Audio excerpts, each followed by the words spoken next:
Welcome back to the Guys Unpacked. This is Dre. This is Rich, and we are back with another brand new episode for you guys. I think we're at episode 36, 37, somewhere about there. Something like that. Somewhere around there. So before we get into it, as always, if you've been enjoying the podcast, if you like what we do, you want to follow us on all social media platforms, it is at Guys Unpacked. Go ahead and subscribe so you can get notifications every time we have new episodes. Yeah, man.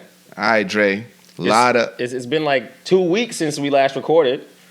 Yeah, somewhere about there. Yeah. We couldn't catch up last week, and a lot has occurred for World War III, World War III. Dog, so many things going on. All right. So hang on. Before we, because we ain't gonna jump the gun on that one. Of course. Real quick. You see Right. Jamaica Carnival done? I did. It came and it went really, really quickly. What was your thoughts? Because I wasn't able to go, I tried not to pay too much attention to it, but. From what I saw, it looked like a vibe. I think I was in the same kind of space as you were for Trinidad, where you just weren't really looking. Well, no, you said you were. I was the opposite. I was the opposite. So most people I know were like, I'm fucking unfollowing everybody or I'm blocking everybody. I don't want to see what's going on. I wasn't intentionally staying away, but I was like, I don't need to be on certain people's timelines because some people that I know were going in, and I was like, yo, I wish I was there. Yeah, I have too many friends who were there. Like I would have had to unfollow quite a few people, right? And then on top of that, just the random carnival sites that I would have had to just avoid it. So, right. But no, it looked like a vibe. I mean, I again didn't pay enough attention to be able to say whether it was like actually a vibe or not. But I think every carnival looks like a vibe on social media at this point in time. Yeah, shout out to everybody who went. It looked good. I mean, it didn't look like anything that I felt. I didn't feel the same way about like how I felt like I missed. Of course. And it kind of the same thing with the other one that just came and went. It looked cool. Like it was like Miami Soca Weekend. Where it was it looked cool. Yeah. The one that I was at. Yeah. But that's what I'm saying. Like it looked cool for the people who was there, but it wasn't like I wish I was there. Yeah, no, I feel you. I see Baltimore done. Wasted no time. No time. 2 minutes in. Yeah. I see Baltimore done drop their costumes. Oh, did they? So I've been told. I've been trying to find them. I was about to say, I didn't even know that they posted those things. No. Wait, Baltimore, that's not until July. Oh, I guess that would be time. It's time for them to drop in. Okay. Have you seen them or not really? I saw that they are out. I didn't actually get to see any of them. Do people actually play mass in Baltimore? I don't believe people play mass anymore anywhere, son. Let me not be an asshole. I've definitely seen people play mass in Baltimore, but have you? No, I mean like what happens is I end up with either Mud, okay, right, or end up with Sekou, Color Me Crazy. So Mud and T-shirt, right? But what I'm gonna say is like. In walking to them, you see like 3 costumes. I've been seeing a couple costumes. No, that's how I felt the last time I went to Baltimore. And there's no shade to Baltimore, but the last 2 times I went, first of all, like even for right now, if you're having a carnival and I haven't seen a single costume, that if your carnival is in 2 months, because we are in April now, May, June is the beginning of July, so 2 months from now, I ain't seen a costume. Even if they launch this weekend, it's not on my. I'm seeing Grenada. Mm-hmm. The Grenada costumes actually look decent. And I'm not even saying actually like Grenada, but like I'm seeing nice costumes for Grenada. I feel like I saw some for St. Lucia. Okay. And sometimes I get confused because it's just so many that's dropping. Baltimore's right up the street. And I follow a lot of people in Baltimore, Caribbean people. Mm-hmm. I ain't seen a costume yet. I just heard today costumes dropped and that they all out. So yeah, I think it's one of those carnivals that's gotten very, very non-costume heavy. Yeah, so I mean, I'll be honest with you. Like DC was not quite that. There were a couple. Stop it! Stop it! Right. I expected a reaction, but yeah, like DC wasn't quite at that level, but it did have a feel to that because there were certain bands that were t-shirt bands. And I think the reason why, and it's similar to Baltimore, when DC got to the point where it had, like, in 1 year it moved to Constitution Avenue, and then it came back to Georgia Avenue. Right. But by that point in time, it didn't get as many people coming from, like, New York, from Miami, as it used to. Because when it first started, we used to get, like, numbers, right? Mm-hmm. And people used to, like, there was a band, matter of fact, a DJ who came from Boston. They used to bring their sound system from Boston down for it. So like people used to travel for it. But after people stop traveling for it, I think what ends up happening is it's difficult to charge people, a minimum back then, let's say $150, $200 to play mass for 4 hours.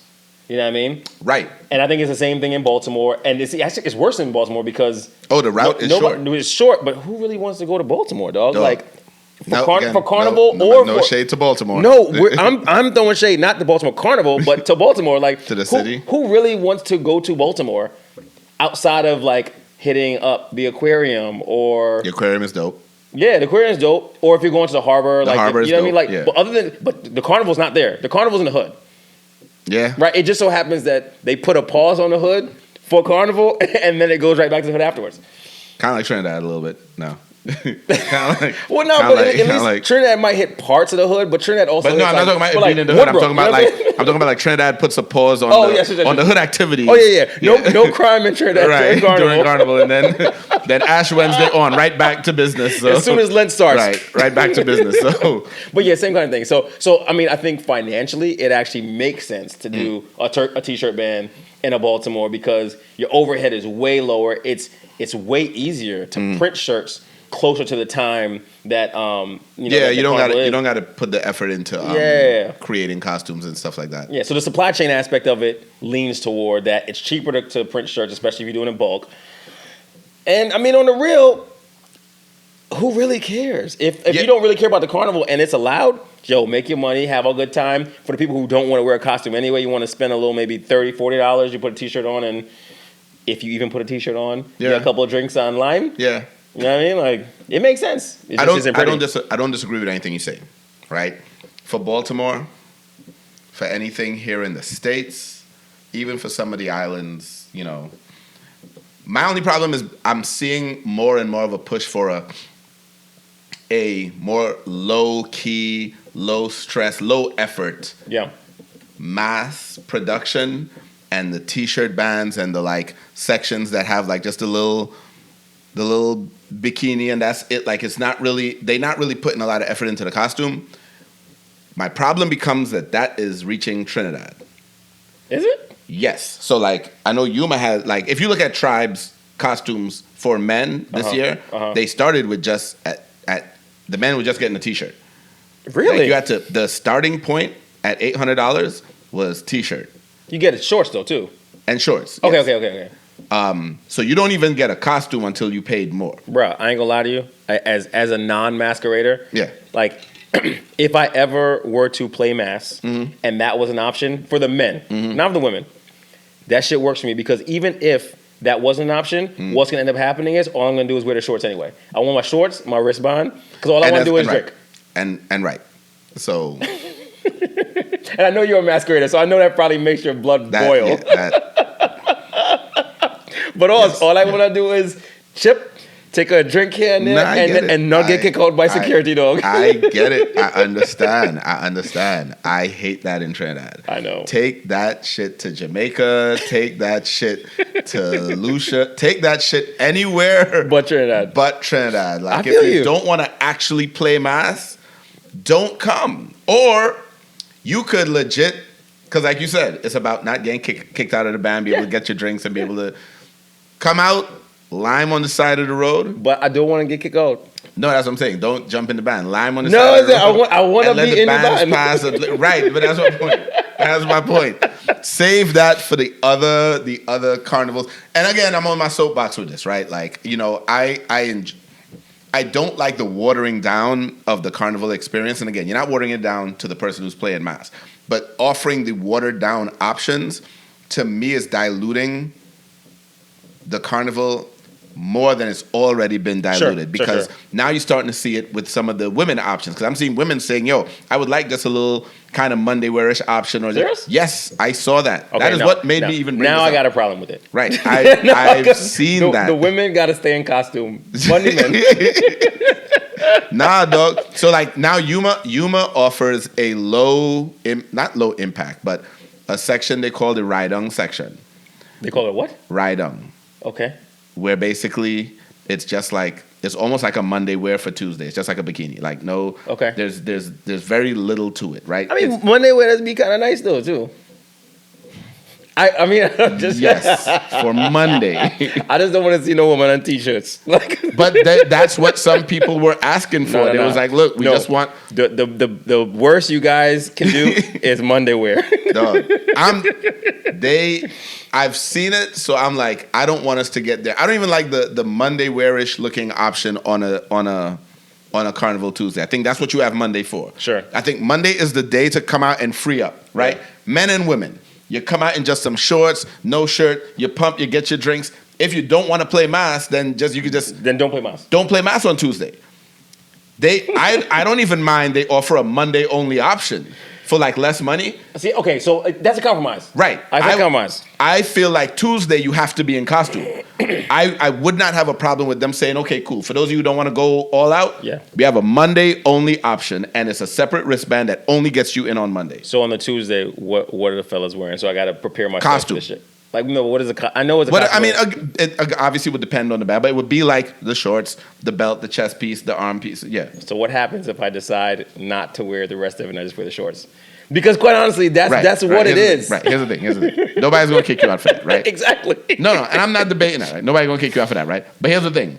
You would have had to pay the money for the Monday and Tuesday option, right? And that's fine. Yeah. That's fine. For you. But for many people. Dog, the reason why I say it's fine is because that's what they have to do right now anyway. Right. No, I agree. But that's the people, there's people who want that low-key option so they can wear that Monday and Tuesday. Yeah. So like the ride-on section gives you that. It's the cost of entry. Like if they charge me $1,000 to wear a pair of shorts, well, not a shorts, but a costume when I decide I only want to wear the shorts, I got to pay $1,000. That's it. Yeah, I got you. I would not mind they did that, but made the costume at least. So let's say you wear the shorts, but it's the actual shorts that come with the costume. Yeah, and again, as a man, we don't get much costume anyway, exactly. Right? So it really don't matter.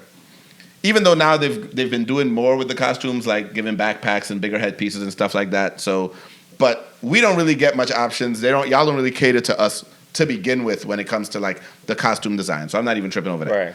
But I'm just saying, like, for the women, I'm kind of on the same. No, I agree with you. Matter of fact, the women can wear a costume Monday and Tuesday. Like, I don't mind. Both days. I don't. Really, what it is? Do two costumes. Really, what it is I just don't care about the men. So none of us do, dog. And apparently, the masqueraders, not the band leaders, designers, they don't care about the men either. So, right. So I mean, if we being honest, if it's one place where men don't matter, it's in Carnival. It's Carnival. So anyway.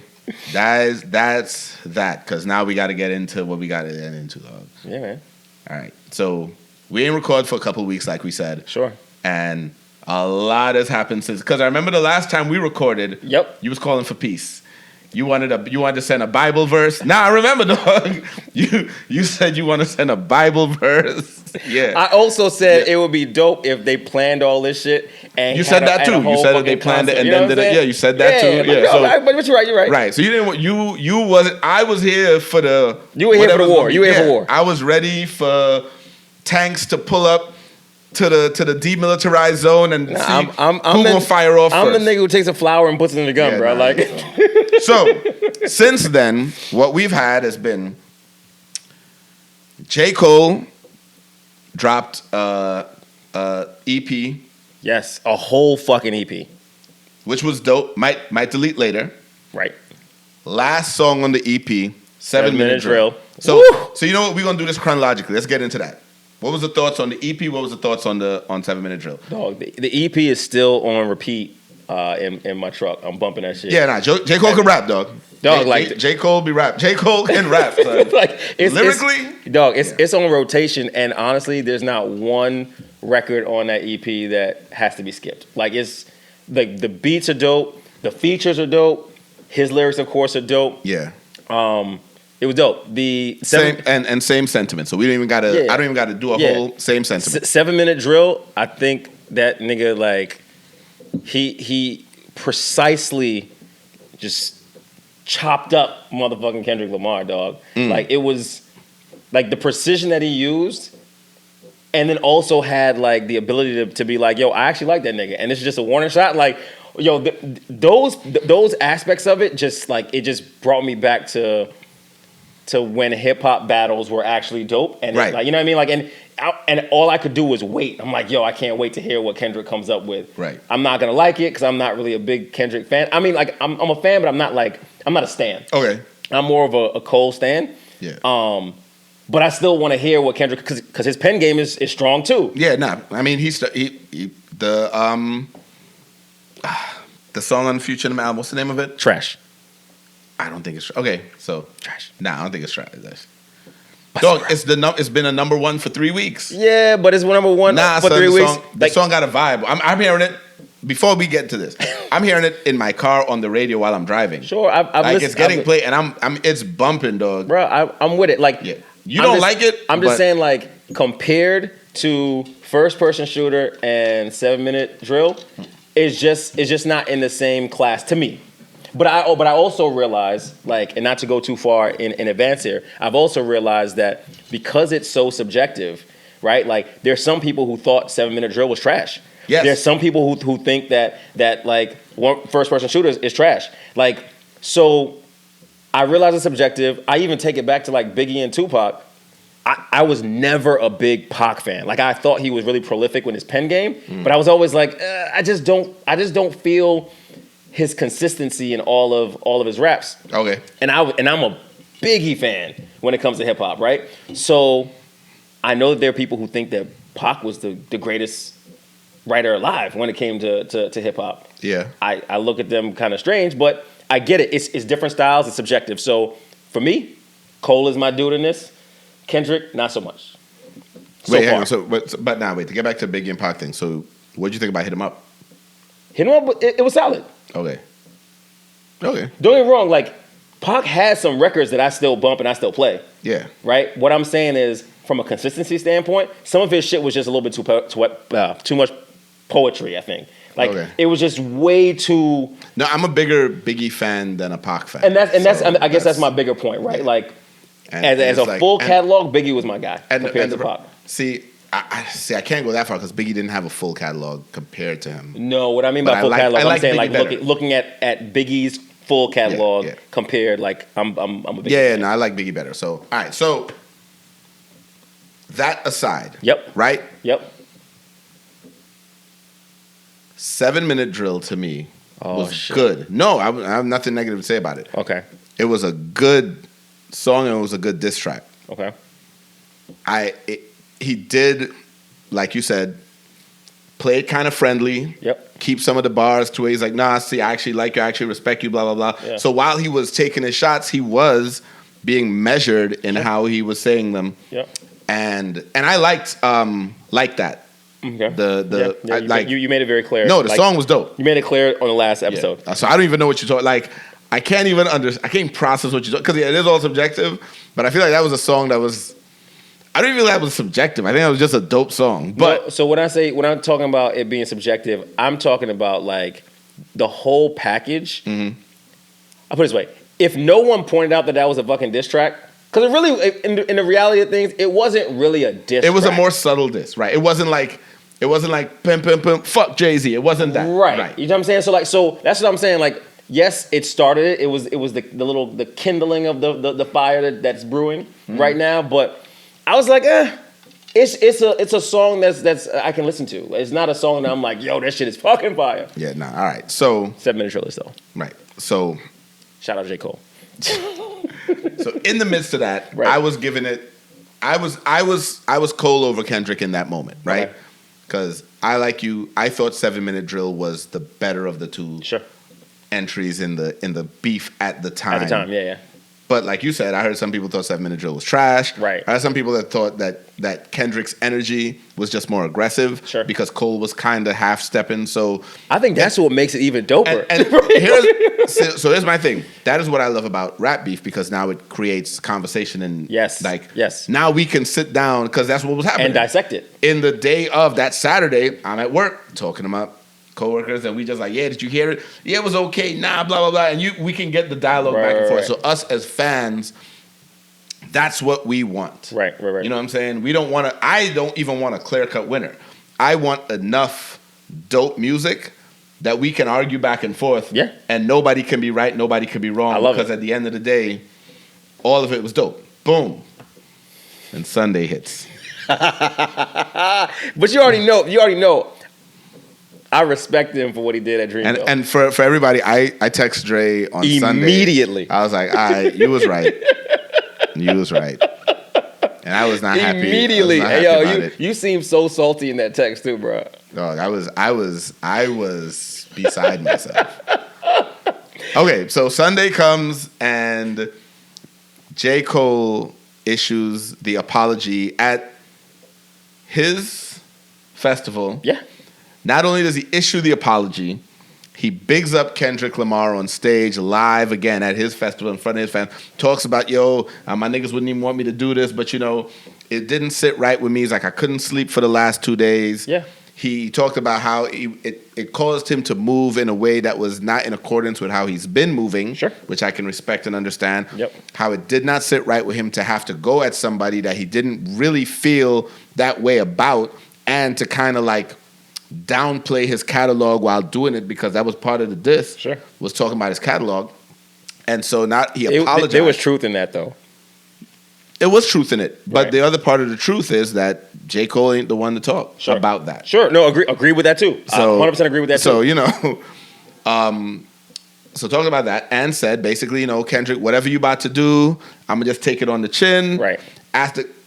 Got a big up from the crowd. How many of y'all are Kendrick Lamar fans? And it sounded like everybody was like, I'm a Kendrick Lamar fan. Right, but at the same time, it's like, I'm giving you props for what you're doing in the moment, right? Yeah. So, what were your thoughts?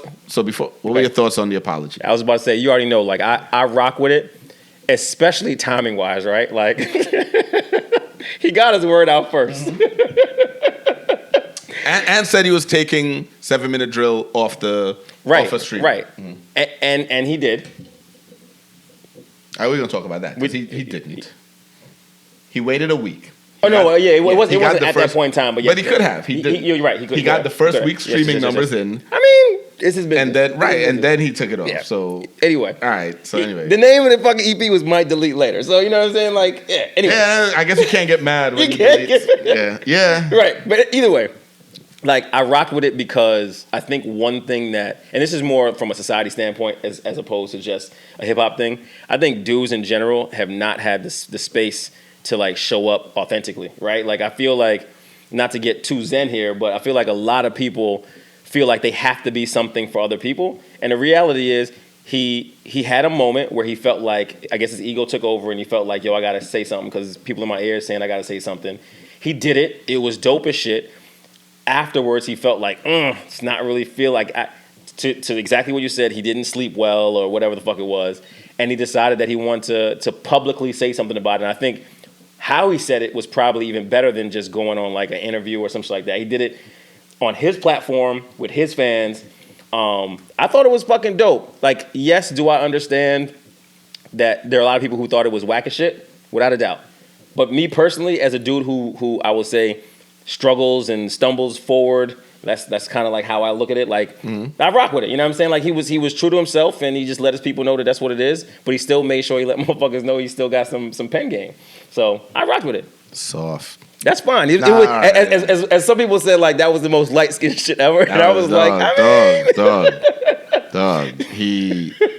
When you fight all the light-skinned niggas now, he's the final boss now, son. He is the light-skinned champ now for that move. But you got to see if you can finish him. Oh, you can't. No, apparently you can't. Apparently he's going.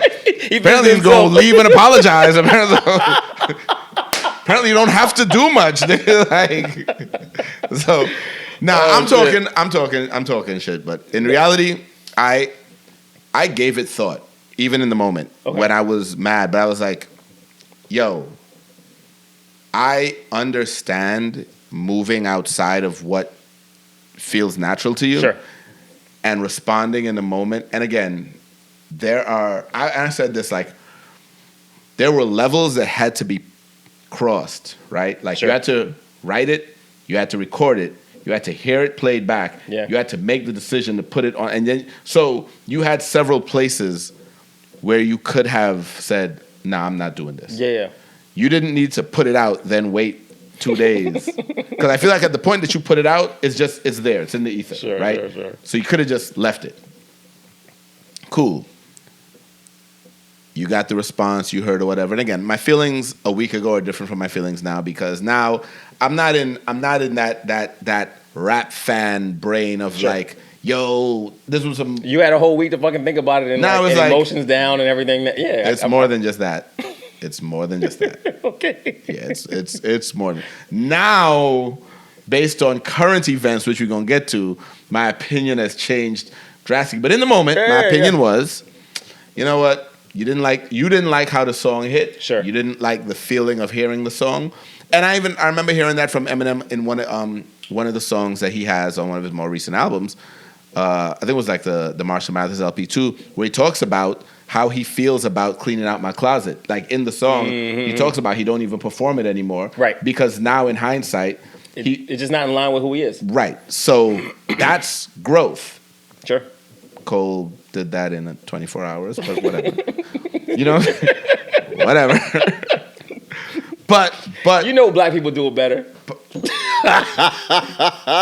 we gotta be twice as good to be half as good. At being soft? Anyway. But nah, I'm not mad. I'm no longer mad at the apology because you know what? I feel like it showed a lot of growth. It showed a lot of maturity to say, yo, I did this and I don't have to stand in it. Sure. And that's the only key takeaway that I like, that I feel like, yo, we don't have to stand in something we think is a bad decision. Sure. Even though we were guilty of doing whatever. Regardless of what. Like if I made the bad decision, but I have the ability to walk it back. Sure. Set pride and ego aside, because at the end of the day, you know, all of his folks, people in his ears about, nah, don't do it. And he was like, nah, I don't like that I did this. I feel like it's like, you know, you get into an argument with somebody and then the next day you like, dog, I said some shit I probably shouldn't have said or whatever. My bad, yo. And now you might want to text or call that person. Your pride and your ego will stop you from doing it. But he showed, nah, I'm going to. That's a perfect fucking comparison because we know that shit happens all the fucking time. Like, you know you was wrong. You're not talking to this person now. And now you're like, you know what? No, I'm going to call him like, yo, the shit I said yesterday, XYZ, it was out of anger, whatever. So it shows a great moment of growth that I have to, the adult in me puts the hip hop fan aside and has to be like, no, that was a mature move, right? I'm about to say some reckless shit. What? So be prepared to bleep this shit when. Oh, God. So just don't say it, dog. No, I'm sorry. I got to say this shit. What time is it? All right, go ahead. I got the time. This is some shit that I wish that fucking understood, dog.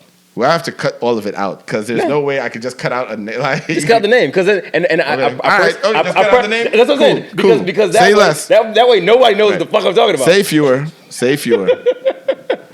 I'm just bleeping the name out, so I ain't editing the whole shit. Y'all heard that? 27 minutes. I'm just editing the name out. All right, so watch next episode. They'll be like, all right, so next time, I'm just not gonna say anything. Nah, fuck that. Yeah, I'm standing in my truth. Dog, we talk about apologizing and realizing you don't have to stand in it, dog. No, I'm standing in my truth. Okay, standing in my nigga. Yeah, but we still gonna bleep that name. No, we're gonna bleep the name. Nah. Right. Anyway, before we walk this into a place where you get in more trouble. Dog. Yo. So, all right. J. Cole. Yeah. So I'm not mad at that, right? At all. Then, little silence. For a week. No rumblings, no nothing.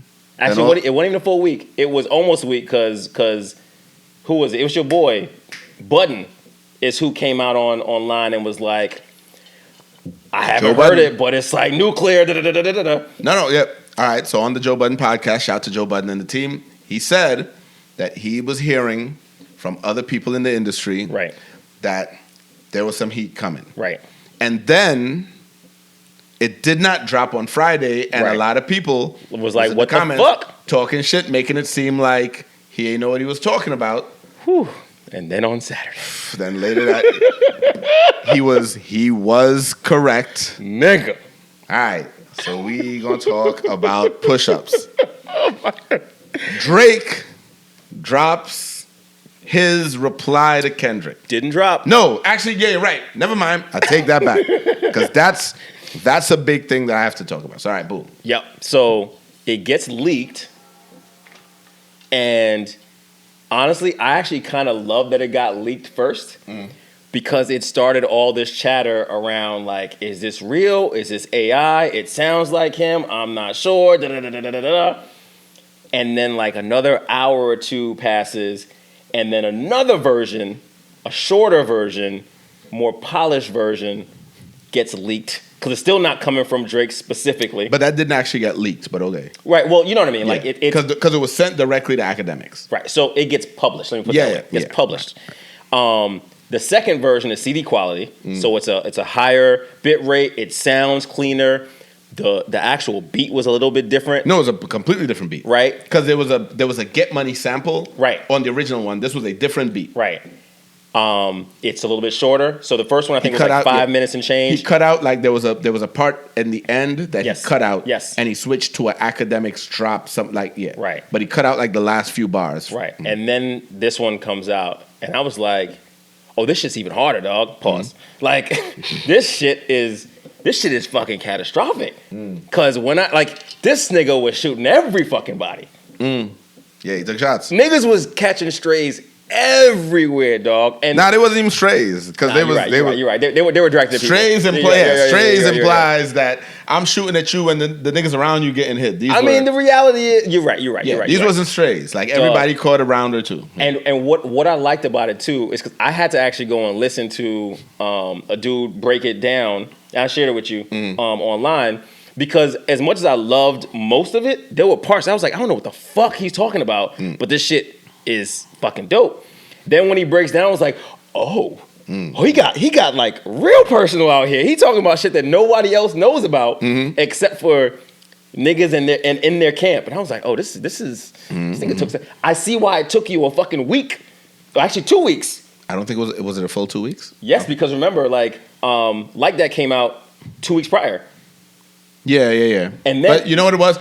With the Cole reply, right? Because he had to add a Cole piece into the record too. And a lot of people, because of the Cole reply, didn't realize, we're not paying attention to the fact that Drake didn't actually reply. Right. Yeah. Okay. Right. So it was about 2 weeks. You're right. Yeah. Right. So like I understood why it took the 2 weeks at that point in time, and I was like, you know what?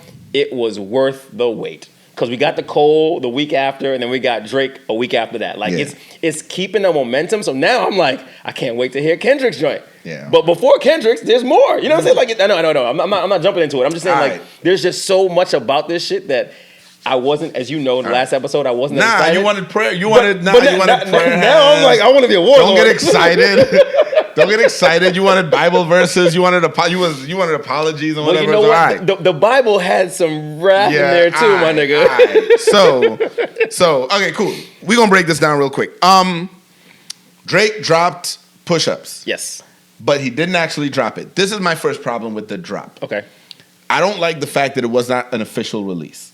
I don't like the fact that I told you this that day. I was like, when it came out and there was the rumors about it being AI, I was like, okay, well, if this is AI is scary. That shit sounded really good.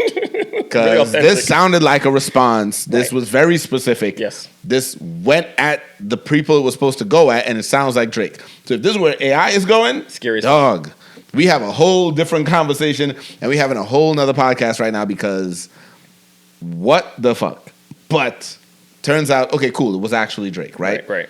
I don't like the leak first approach, and here's why. I agree. It sounds like you scared. It's very passive. If it wasn't officially leaked. Sure. And I never feel like anything is leaked.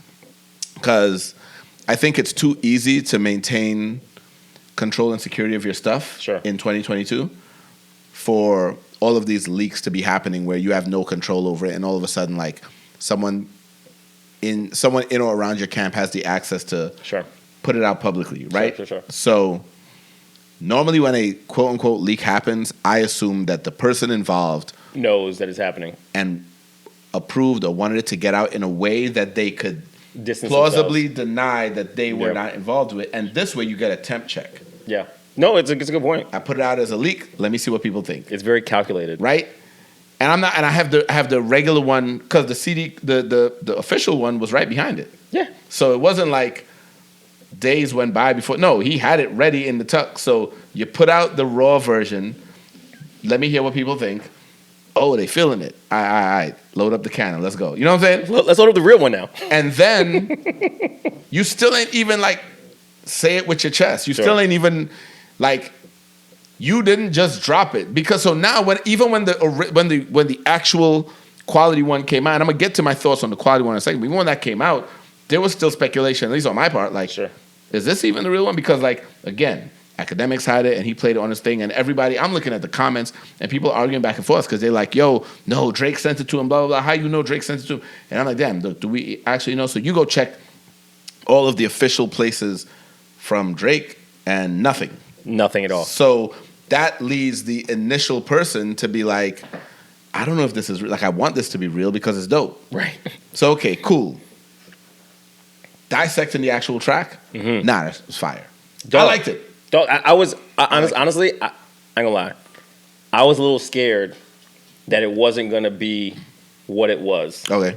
So I remember when Drake and Meek went at it back in I think it was 2015 or 16, and he dropped that back to back. But remember, he dropped something first. Yeah, no, but back to back is the one that really got the love, right? I was like, I don't know if he has the pen game to do something like that again.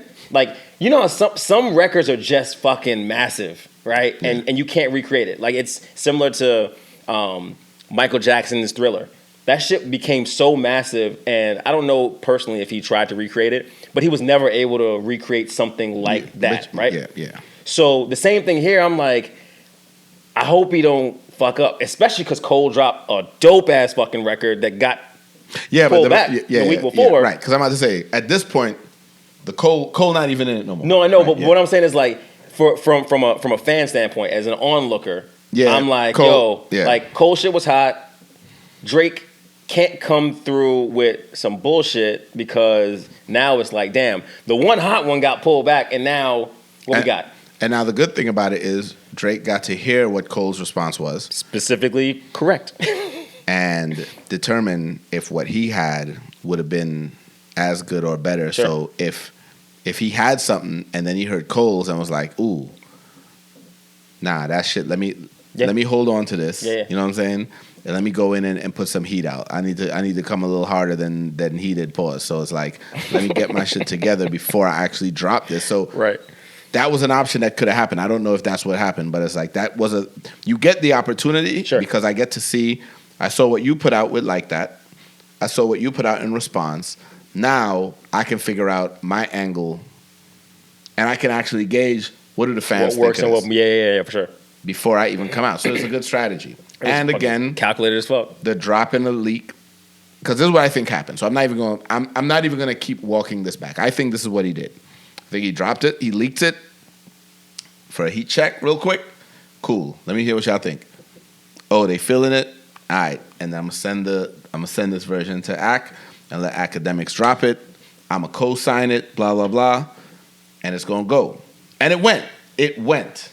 Push-ups is dope. My thoughts on Push-ups as a song by itself. Okay. I think it was a nice. All right, boom. I'm here. What y'all got to say? Yep. I don't think it was a knockout punch to anybody. No, not at all. I don't think it was meant to be. It was meant to be what we thought 7 Minute Drill was meant to be. Here's my first track. Yeah. But I also know I'm fighting 20 niggas. 20 of y'all. Right. So I can't come with my biggest fucking song. Because if I do that now and if anybody comes back with some heat, now what I got? It's going to end up like B-Rabbit on 8 Mile. Right. So now I know I got to hit you with this. There's a good enough jab. I feel like it's better than what everyone else has put out so far. Sure. And now I still got whatever I got. I'm still writing. I'm still gathering info. I'm still putting together songs. I'm still figuring out what beats I'm going to use. I'm going to hear what y'all got to say. And now you on the clock. Yep. Because I put something out. Yep. And I'm going to add one piece of that from a DJ's perspective. What I loved about both Cole's and Drake's responses, I can play both of those in a fucking club, dog. Yeah. I mean, if you could get them, because Drake never actually dropped his, so now you got to... Oh, no, I have it. No, but that's what I'm saying. Like, you had to do work. Oh, no. No, here's what I'm saying. Okay. Because I have it. Like, people have it. Drake never dropped it. Is the end of it? What I'm trying to say is it was actually dropped. By? So I'm in a record pool, right? It was in the record. I got the email with it in the record pool, like with the correct bit rate, with the right size. Okay. Pause. You know what I'm saying? So like, yeah. So it's clean. Okay. It's clean. Okay. Good. But yeah. So now, what we have is Drake took his shot. Yep. And now I can sit back and be like, all right, cool. Let's see. Now I could play internet games, which we're going to get to in a second. Control niggas. Right. Now I could play internet games because I put my song out. Right. And this is 2024. We're not beefing like we beefed in the 90s. Right. We're not shooting niggas. We're going to drop and we're going to play internet games until the next nigga drop. And then when that happens, I got the rest of it in the tuck. So I like 2024 rap beef. Let me be clear. I enjoy 2024 rap beef because now I get witty, petty, funny individuals that can just drop content at any time. Mm-hmm. And when you got the money to do it, you can record whenever you want. Whenever you want. You're not at a place where you got to wait for anybody's authorization, blah, blah, blah, right? So correct. Cool. Before we get ahead of ourselves, bet Drake drops push-ups. And we said we thought about it. Cool. We thinking, all right, well, we're going to see what happens. What's next? We out here waiting for fucking Kendrick. And my nigga Ricky Rose. Later that same day. Champagne moments. Like an hour later. Dog, I ain't gonna no fucking time. He was like, oh, no. I ain't gonna lie. I'm not gonna lie to you. I didn't think, when I heard that there was a response an hour later, again, here I'm thinking AI, because I'm like, bruh. But the first response from Rick Ross was he posted a video just him laughing. Yes. Right? Yes. And Drake only really shot at him in one line. One fucking line. He just called him old. And he called him Officer Ricky. Right, well, he yeah. He said, cuffing you like Officer Ricky. And then he called him, he said he's about 50. Yeah. Right. Ross said, nah, I'm writing a whole fucking Ross song. So, okay, now, what are your thoughts on, Champagne? Champagne moments. What are your thoughts on Champagne moments? All right, so let me be honest with you. The first piece is I rock with it solely from the standpoint that he was able to release it so quickly. Okay. Right? So let me paint the picture for you. I'm in San Diego last weekend. So I got all of this while... Of course you were. Shut up. I got all of this while, like, I'm out with some friends, right? Some friends. No, it's my boy, his wife, and his daughter. No doctors? No, so you was out in San Diego. As you say that, why I get a text? I get a text last week, Dr. Miami. Bro, I was like, I was like, look, it wasn't me. It wasn't fucking I me. didn't cut anything out. I know. So they knew that you were. She knew, and she fucking responded, and we had a good laugh about it. Anyway. So I'm out with my boy. Oh, so again, gonna have another good laugh. Good. All right, cool. I'm not cutting this out either. That's fine, because it's cool. So I'm in San Diego with my boy, his wife, and his daughter. Mm-hmm. So I get the push-up shit at the house. Okay. Right? We leave.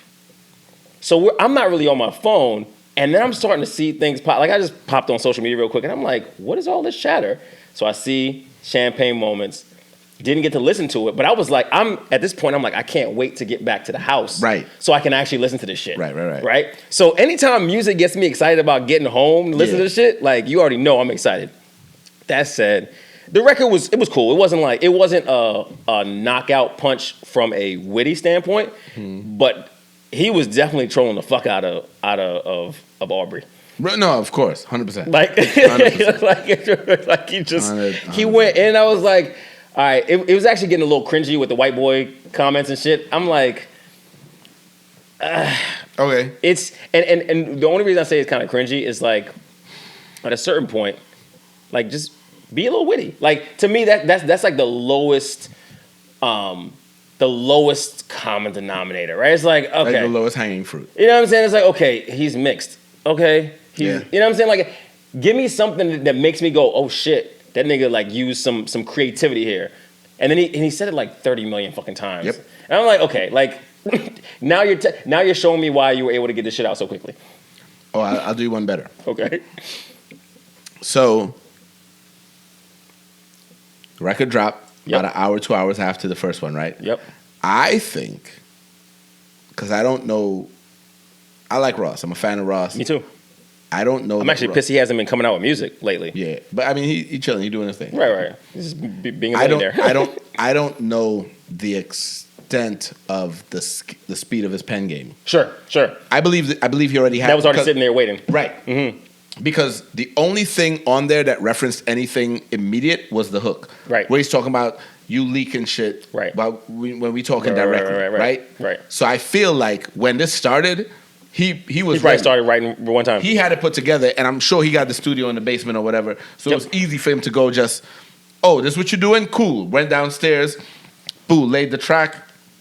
Maybe he wrote that hook right there. Sure. And this is all speculation, but obviously, sure. I'm just talking about how quickly it came out. I like the song, but the verses were very generic Drake disses. Yeah. None of it addressed anything that was said like recently right in the moment other than the hook. Right. So it makes me believe, oh, you had this waiting. Right. You was just waiting for Drake to respond. Just so you could drop something. Just so you could drop this. Yeah. Which is fine. Right. I'm not even mad at that approach because, like I said, I like the beef. Sure. So, pause. The song came out, and I'm like, all right. Because I like the beef. So, that would have gone shit over my head if you didn't say pause, my nigga. I felt a way when I said it. Your bumty squeeze off. I felt a way. I said it, and it didn't sit right with my spirit, dog. I had to apologize. It didn't. I wasn't gonna be able to sleep.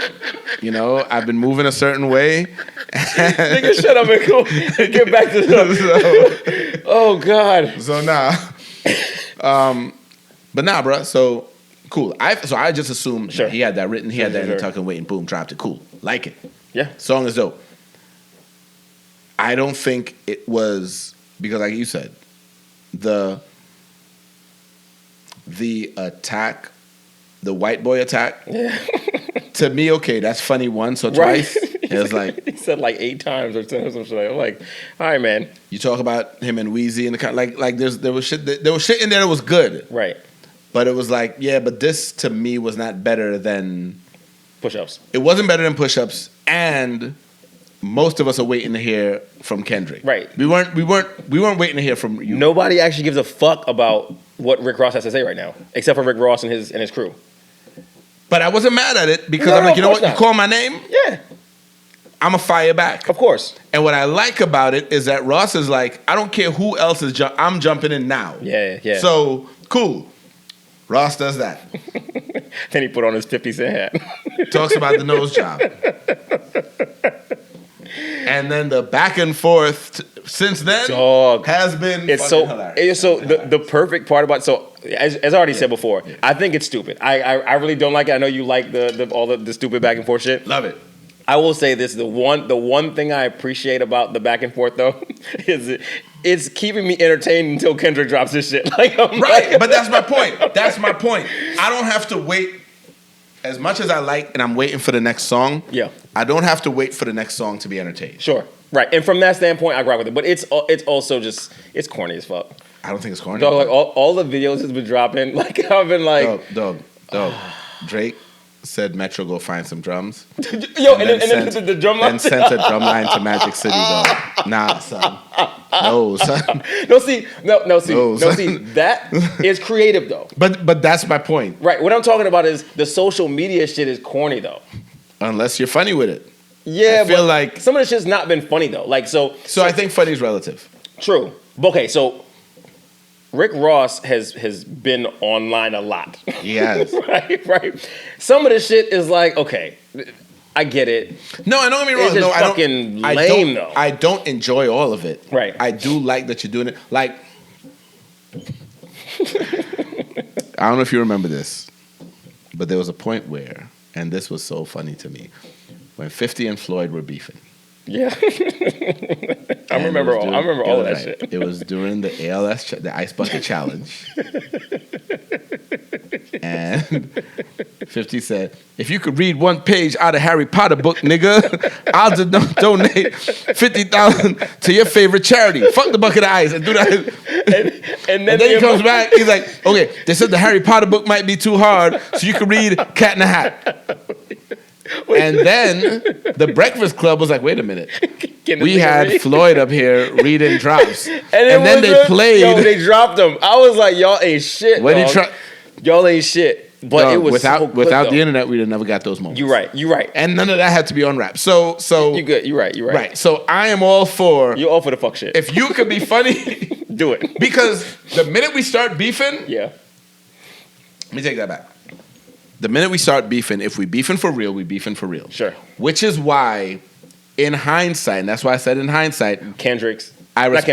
Cole. I respect Cole. Yeah, because he's like, dog, because I didn't at first. I was like, nah, you're being soft. I remember. But if Cole is saying, I'm not beefing for real, right, and I'm not prepared to go to the places that the folks who are beefing for real are prepared to go. Sure. Like if I have to start talking about your personal stuff, I got to start pulling out the information I have, which I probably do. You're going to start pulling out stuff you have on me. We're going to be out here airing our dirty laundry publicly. I may end up having to lose friends. I may end up having to move a certain way in certain neighborhoods. Or worse yet, it might not be Cole, Kendrick, Ross, or Drake. Someone in my camp might do some stupid Somebody else who cares about me might be out there feeling a certain type of way around somebody else. So if Cole is saying, I'm not ready for that, because I don't care enough. Right. Like, yeah, you took some shots at me on the track, and you know what? You want to take some shots at me again? Cool. Go ahead. I don't care. Because at the end of the day, I'm headed to the fall off. So that's my goal. My mission is to put out this project, which we are waiting for, Jermaine. Please. Drop the shit already. So, not even. Wait. Let all this shit die down and drop it after. Don't drop it in the midst of this, because here's why. I'm listening for that album. Sure. I don't want it to fall in the midst of all of this foolishness. I understand what you're saying. Let this foolishness do what it's going to do. Yeah. Let that album stand on its own. However, I understand, you know what? If I drop this in a week and I didn't respond, people are going to be looking, yo, where's the diss? And they're going to be trying to dissect to see. So now stuff that I'm just rapping, you're going to be like, well, was that a shot at Kendrick? Sure. Well, was that a shot at Drake? You know what I'm saying? Everybody going to know, this is just his album. And you're not just taking in, and you're not just appreciating the album for what it was. So I'm taking back everything I said regarding Cole. Now that I'm like, I feel like you just got a couple shades lighter. No, I did not. Here's why. I'm just fucking with you. Right, I'm about to say here's why. Because some you don't gotta justify it, bro. It's some hood shit happening, and if a light skinned nigga decides I don't want no parts of that, go be light skinned over there. So I'm off. And no. I was joking. I'm about to take it another step further. The nigga in the midst of it is the light skinnedest of light skinned niggas. He's a white boy. Right. That was the nigga with the teddy bear jacket on at the game. So yeah. No. I appreciate the fact that these dudes are, because maybe you can't put out a track every couple of days, because at the end of the day, you're gonna run out of material. Sure. And I'm not a rapper. I've never been a rap before. Like, I feel like once you start to use the things that you have in the monotonous. Right. So it's like, I don't have to try to put out a song every other day, but I have the social media. I have the things I know. Dog, the nigga, he posted the nigga's house.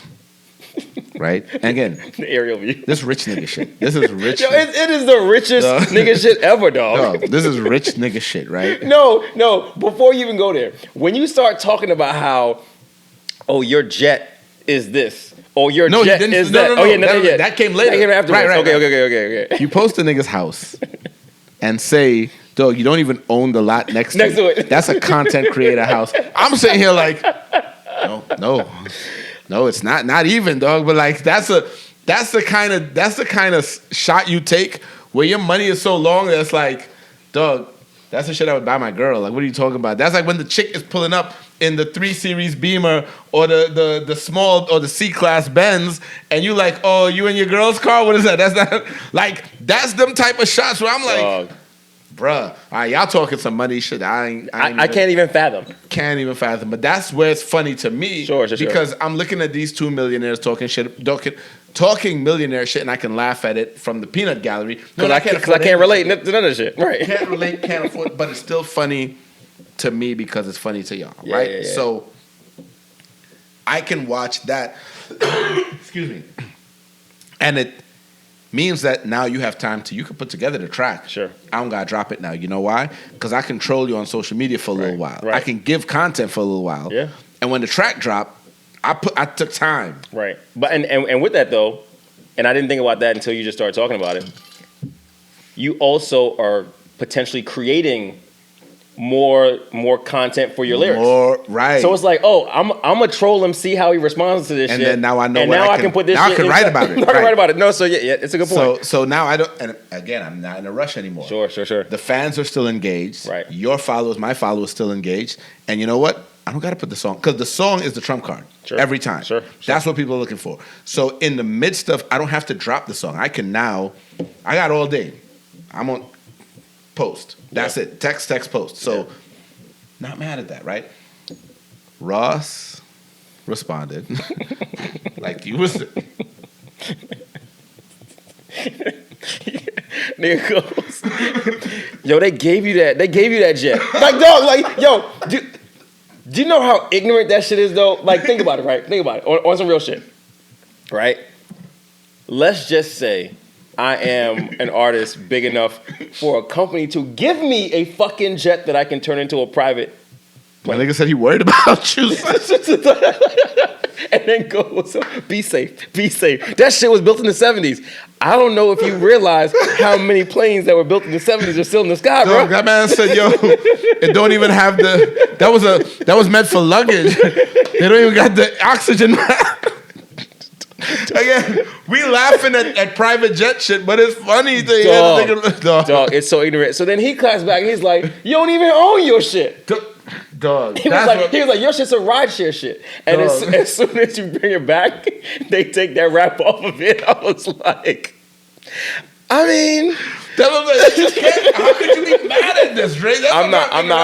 Because you thought it was corny. I'm like, how? So not those. Those are just like, to your point, it's rich nigga shit that I'm like, y'all are stupid. But some of his shit. Okay, so one of the things that Ross goes over is how Birdman co-signed his shit and how the foreclosure. I'm like, bro, like because Birdman jumped in and said he got Drake's back, right? Right, but that's not even a shot at Ross though. It's not. It's not a direct shot. Maybe that's a straight. No. But So let me ask you this. Okay. Let me ask you this, right? Since you don't think it. You and white boy beefing publicly. Okay. Somebody comes in, doesn't say your name, sure. but the fact that y'all are beefing publicly is out there. It's like, yo, I'm riding with white boy. I don't give a fuck about nobody. Like I'm riding with him. Yeah. That is him saying to everybody. Because remember, these niggas it's a global level at this point, right? I mean, it's not like street level shit like this one. It's like, so if you throw your support behind anybody, that is saying I'm doing it opposed to you. So I guess like where it's, and maybe this is subjective, but like I guess where I didn't look at it that way was I really don't know how Birdman can really back him other than saying like, yo, I fuck with your record more, right? Right. That's how I'm looking at it. That's what I'm saying. Like, I agree with you. I don't know what the support of Birdman is worth at this point. It'd be different if Wayne had jumped in. Right. You know what I'm saying? I know it's not to write something. Right. So like nigga, you to the point where even Rick Ross is making the fucking bird noises throughout all the videos. I'm like, nigga, what happened to that crib? Up. Nah, dog, I was laughing. It was like, what happened to that crib? Like, I will say that the one line line he dropped though. Your house can't have been foreclosed, and you talking shit right now. I'm sorry. No, I agree. You gotta know. You gotta know where you can. And I'll give Rick Ross some credit here, where he goes, "Yo, none of my people have lost anything because I wouldn't let that shit happen." Yeah. And granted, it totally could be bullshit, but like totally the fact of the matter is, like Drake is by far the biggest, I think, influencing artist now I'm not gonna say of all time, but during his career, I think, right? At least influencing rapper in hip hop, right? Yeah. That if it was true, he's actually right. Like Drake could, without a doubt, make sure that some shit doesn't go into foreclosure if that's actually true. But either way, if it was like that was your boy the whole time, right? Because I think because Ross's point is like you just using this, you got this nigga to stand beside you to give you some credibility, especially in a time when a lot of people have turned on you. Sure. So you got to see, okay, who's still in my corner? You know what I'm saying? And yeah, you didn't necessarily get the strongest backing at all. Now, fun and games like speculation saying we know he wouldn't because he's out of it, kind of, but he hasn't because he gave his opinion. But like, had he got like a 50 Cent to chime in, dog, that would have been. Because 50 chimed in and talked about, yo, it took it all of y'all to beat one light skin. So now, if 50 had been like, now I'm riding with Drake, now we have a whole different conversation. It was when Uma Thurman sent. Did you see Uma Thurman's post? No, that was Drake's post. Wait. Uma Thurman sent, like, she posted her fucking suit from Kill Bill. Mm-hmm. And says at Champagne Poppy or whatever the fuck his handle is, do you need this?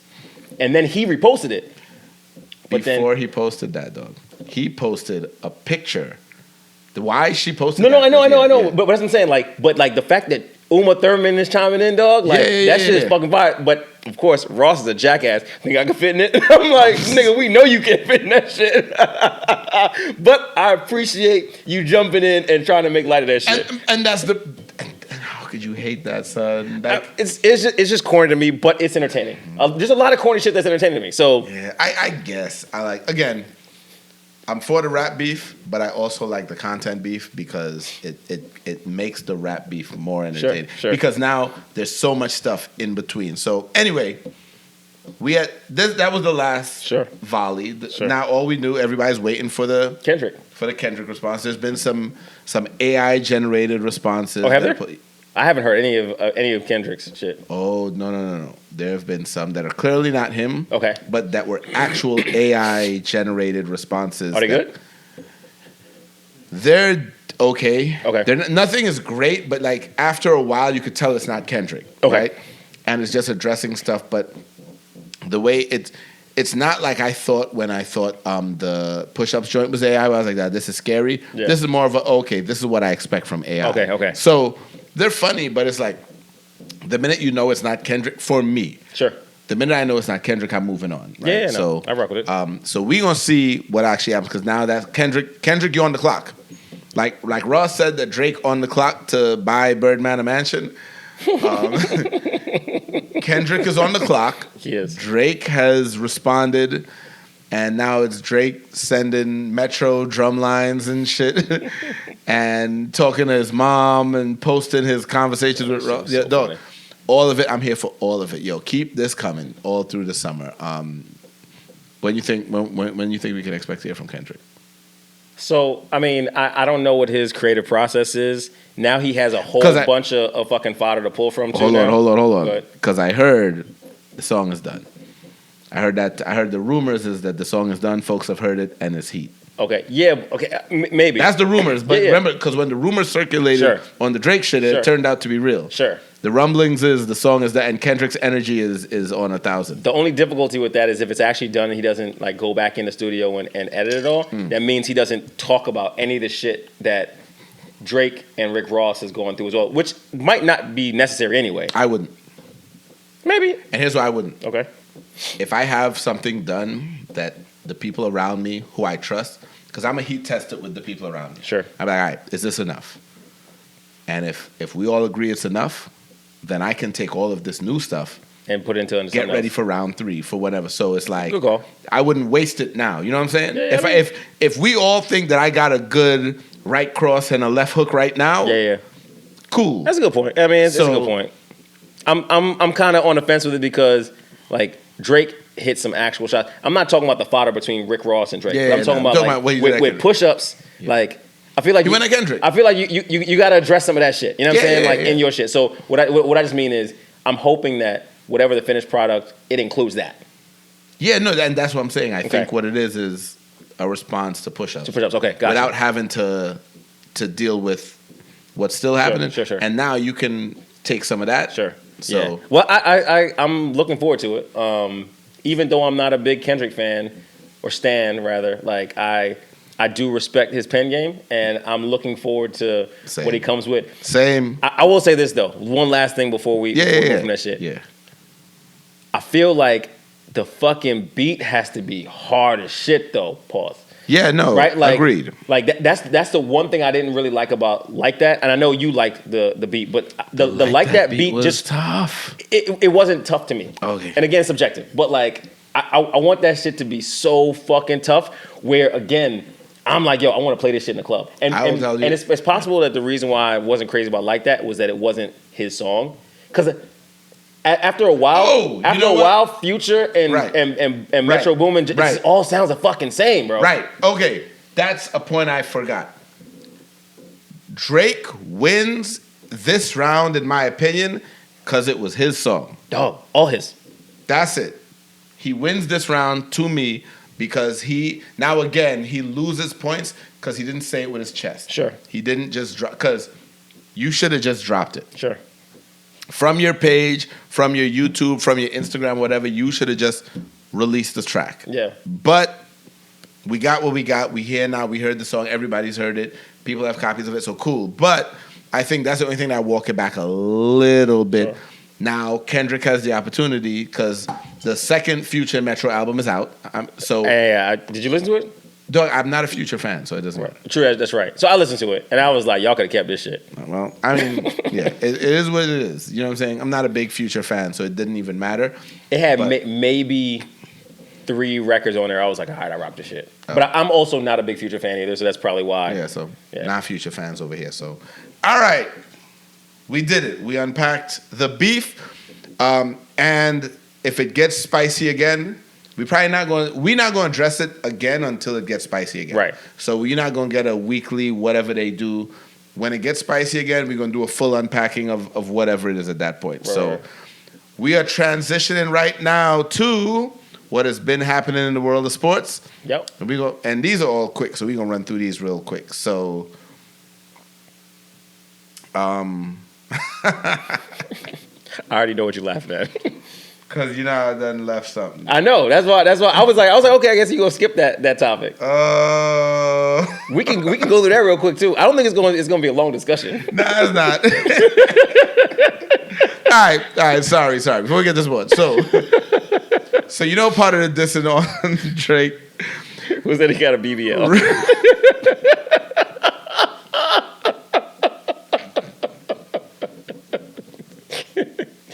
You know the worst part of it is, dog, niggas call everything a BBL. Every fucking thing. Like, yes. All right, so men are getting the surgery to get abs and build up their pecs or whatever, right. So they can look good, but they're not doing the work. And, it is what it is at this point. If you got the money, I mean, even if I had the money, I wouldn't do it because I actually enjoy working out. But, like... Facts. There are men, celebrities, whatever, who now they get in the surgery. So that's what Ross has been. And I think he only brought that shit up because Drake also was talking about how he whatever the fuck the medicine is to lose weight. Yeah. So I guess they both checking each other on some medical shit. Yeah. And it's funny, but it's a little so stupid. Yeah. So okay. So Stevie J. All right, we're going to get through this. I'm going to get through this. Real quick. So Stevie J posted today a picture of himself online. Right. Well, no, a video. And he'd been working out. You know, Stevie J a couple of weeks ago wanted to fight 50. Yep. On behalf of Diddy. And he was like... I'm not fighting no nigga because of some other nigga. I'm sorry. Bruh. Nigga. So he was like, all natural, no BBL. Right. And in the process of that... Somebody had commented, I think the only man that got a BBL was Saucy Santana. And Stevie J went on to say, these reality stars and entertainers, dudes, going to Miami more than all of them. So he's talking about how the industry is getting the work done. Again, a lot of cosmetic surgery. We say in BBL, we understand the BBL is the Brazilian butt lift. We get that. Right. So we understand that a lot of these dudes are using the term wrong. Men are getting the lipo. It's like BBL is cosmetic surgery. All of it. Right, exactly. If you do anything, it's a BBL. Nigga got Botox. He got a BBL. He got a face BBL. Like, dog, face BBL. And I'm not here to police the BBL community. So we going to get strictly to what men are doing. So niggas out here getting the surgery done. Any thoughts? Yeah, man. Like, my thoughts are the same for men as they are for women. I'm not a fan of BBLs as it is. I don't think that, unnecessary cosmetic surgery should be had. I think that anytime you're going under a knife, you're literally taking a chance every time on your life. Every time. Right? So like I think it's and not to get dark here, but I think it's a real sad. No, we can get dark. Yeah, I think it's really sad where people feel like they have to go through, literally traumatizing your body to fucking fit in, right? Because, and they might not say it's to fit in, but it's to fucking fit in. Like, if it's cosmetic, it's to fucking fit in. Now, that said, is there a spectrum? Sure. If you got a fucking cleft lip or something like that and you don't want to look deformed, I get it, right? Mm-hmm. But we're talking about somebody who wants a bigger ass. We're talking about somebody who wants abs, somebody who doesn't want to work out and like lose actual fat, or maybe not say don't want to, but don't have the consistency or whatever it is to get there. It's just like the discipline. If I was about to say if it's not something that you cannot control, right? I get it. But like if it's something you can control, dog, go to the fucking gym, eat clean. Yeah, no, I'm not. So. Because you got the fucking money to do it. I agree with you, right? So we'll start there. Yep. I agree with you. I do understand the people who are like, no, I worked hard, I made the money, I don't have to do the work. I'm with you. I worked hard to make the money, so I would not have to work out. So that was my work. That was my effort. I put in the work there. So I don't have to work out. No, I mean, look. I'm not saying I agree. I'm saying I understand. I understand exactly what you're saying. That is a thought process in it. You and I both know that, you know where I stand on all of that shit, where I'm like, yeah. The gym is right there. It's right there. No, they all, I'm sure, have fucking fitness spaces in their homes, in these fucking mansions. Beyond that, you can afford to eat better than I can. No, you can afford a fucking personal chef, personal trainer. You can afford to put a gym in your home, all that shit. Or at a minimum, you can afford a membership at a upscale gym where you don't have to work out. Like you don't got to work out with people. You don't got to go to Gold's. Sure, You don't got to go to LA Fitness where you're working, but you can afford to go to a gym where it's only going to be other people that are also in your class and caliber. So nobody's fawning over you when you get there. It's like everybody here is a celebrity, right? Yep. So, I'm not here to judge anybody's motivation. Like, if you don't want to do it, you don't want to do it. Sure. And if somebody is willing to sell you, because there's people willing to sell people anything. Sure. And if I can convince you that, dog. If the demand is there, why not supply it? Right. Why do you want to work out when I can make you look like whoever you want to look like right now? And if you're like, yeah, fuck it, I got the money. Yeah. I think the thing about it, though, is all of the actual BBLs, all of the actual liposuction, all of the cosmetic abs, all that shit. When you really look at it closely, because it's not natural, you can tell it's not fucking real. Yeah, no, absolutely. You know what I'm saying? So like, and if we really want to take it a step, I will say this. Sure. There have been a couple of, and maybe it's my ignorance. Okay. There have been a couple of women, and this was before all of this. Sure. Who have either gotten their boobs or their ass done. Sure. Where it was like, but they didn't overdo it. Sure, it looks good on them. Because it looks like this could be the natural shape of your body. Sure. You didn't overdo, you didn't make it look crazy. So it's this matches the rest of your physique. Yeah. So even though I would not have known you did it had you not said something. Sure. It's still is in line with everything else. All right. That's the lowest bar at that point in time. If you're gonna do it, it really should look fucking natural. But what I was gonna say a second ago was the worst part about all this is when you have the mindset that I can just pay to look good, you're not considering what's going on inside your body. That's the reality. Right? So sure, you can look good all day, but you could be dying because you're not eating properly. You could be dying because you're not doing cardio. You're not actually doing any kind of weight training. So, yeah, me personally, I'm not a fan of it. People can do whatever the fuck they want to do. Right. And at the end of the day, nobody here is telling anybody what to do with your life, your money, whatever. Do you think? And we talking mainly about celebrities, but I know. I'm talking regular people too. Fuck that. It's not celebrities. See, so even for the regular people, if you work hard, you saved your money up, and you have a thing that you want to augment within yourself surgically, do what makes you happy. 100%. Right? Not telling you not to do it. I just think it's stupid. Do what makes you happy. I know for me, it immediately subconsciously changes my perception of the person. And not subconscious? Yeah, subconsciously. And here's why I say subconsciously. Okay. Because I just, without giving it any real thought, stop finding the person attractive. Because I know that these augmentations were made. Gotcha. So it's not even like I'm trying to. It's like, no, I'm not attracted once I know this. Yeah. So that's the only reason I said, because I don't judge anybody for doing it, because I'm like, yo, dog, if you worked hard, you got the money. Your body. Do what the fuck you want to do. Do what you want to do.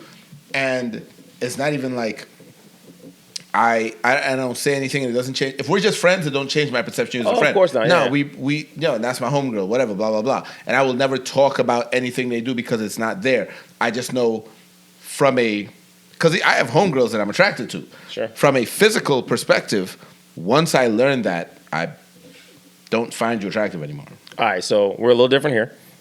Because you like that shit. No. I don't like it. No. I'm a stand. Subconsciously like that shit. I'm gonna stand 10 toes in this. I do not like it. That doesn't mean that I'm going to think you're unattractive, especially if it looks natural. Okay, right? Let me take that back. Maybe think you're unattractive is the wrong term. I am not attracted to you. That's the same shit. No. What? It's nuanced. I think objectively, Candace Owens is an attractive woman. I'm not attracted to her. Okay, it's right. Potatoes. Like, okay. I understand where you come from, and I think that's a good example because you're right. Candace Owens is an attractive woman, but because of what she brings to the table, right? That's my only point. Yeah. So I'm the same way. Yeah, BBL titties. Yeah. I'm gonna be like, oh, those are nice. Yeah, but I can look at you and say, yo, you are pretty. I real good though. I don't like it. Yeah, but here's where we probably still differ though. I might still touch it though, once, maybe twice. I don't think we differ on that because I wouldn't say I wouldn't say the person's. I'm not attracted to the person. You're saying you're not attracted. I have to be. Now here's why I don't think we differ. Because you touched it. I'd probably still. Yeah, that's. So I don't think we're all right. We're on the same page. Where the difference is, I don't know that I would date you. Oh no, I'm with you. I'm not dating with you either. So that's what I'm saying. I think that's where the difference is. So when you say you're not attracted to them, it's you wouldn't pursue it past taking that touch. And I wouldn't even pursue that. That's more of a if it happens. If she fall on your piggy, then right. Cool. That's more of a we out. Perfect world. We both single. Right. We out chilling. We had a party. We drinking one night. Mm-hmm. And I'm feeling like you giving me and I'm giving it back. He was like, so what you doing after this? Nothing. What you doing? You want to come hang out by me? Cool. You know what I'm saying? Mm-hmm. I wouldn't be opposed to that. And then I'm not even thinking about the fact that I know that whatever, right? Sure. If you asking me in a controlled setting, we just chilling, and I know you, would I be like, yo, what's up, blah, blah? Nope, I'm not. Because that's not even my cup of tea. So that's what I'm saying. I don't think we're even saying the opposite thing. We are on a similar page, if not the same page. Well, I'm saying I don't need the alcohol.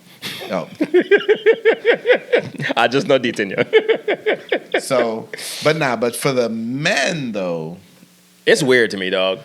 And because I think with the men, the things that they're getting done are, if you're a woman with small tits, right? There's not a lot of working out you can do. Right. So Matter of fact, working out's not going to help you. Right.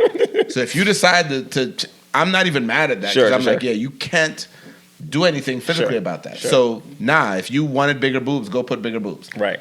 And to an extent, if you wanted a fuller ass, it takes a lot to work glutes. Like it takes years at that point in time. So if you want to go, while it's not my cup of tea, I get it. You get it. Yeah. As a man, Hold on, before you go to the as a man, the one thing that I also give to women is, and as a gym rat, you can appreciate this too. It is actually harder for women to lose weight as fast as men do because muscle gets you quicker so to the women cutting fat. Women have a harder time. Right. So I get it more with women than I get with men. Now go ahead. Yeah. For the niggas. 100%. For y'all men, Baltimore that are,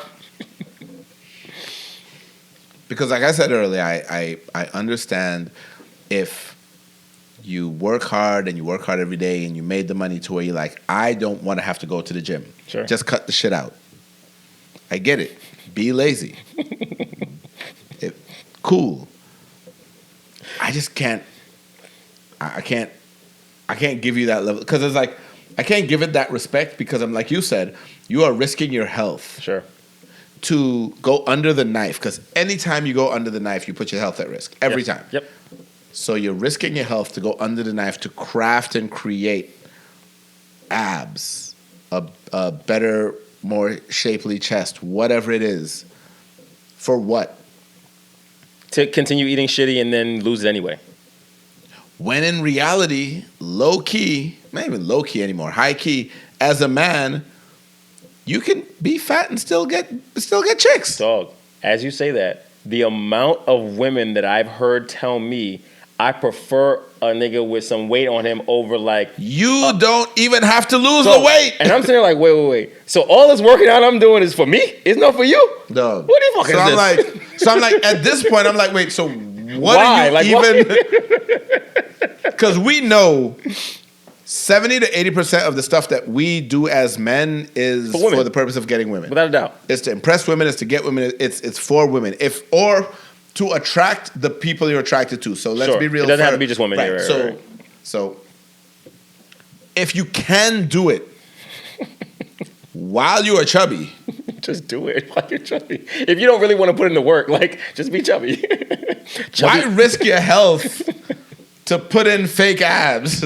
Because to me, again, abs are a sign of discipline that you worked out, you ate right, you put in the work to get there. It's so difficult to get abs, bro. Like, it's so difficult. So when you go and you carve them out surgically, who's that for? Because even the women know it's not real. Because they don't even look real. Yeah, and half of them don't want them. They don't want you to have abs. Right, so they're like, yo, you're too hard to lay on. I like cushion. It's like, what the fuck is this? Anyway, I'm not here to judge y'all fellas what y'all doing, but I feel like y'all could do other things with y'all money if y'all have it like that. Give it to me, dog. Right. Like the money that is. Because the other thing, I'm going to be in the gym. Look, I'm going to be in the gym trying to get them before the summer. And if I don't, I'm going to be fat for the summer. And it's going to be... It is what it is. We're going to aim for 2025 again.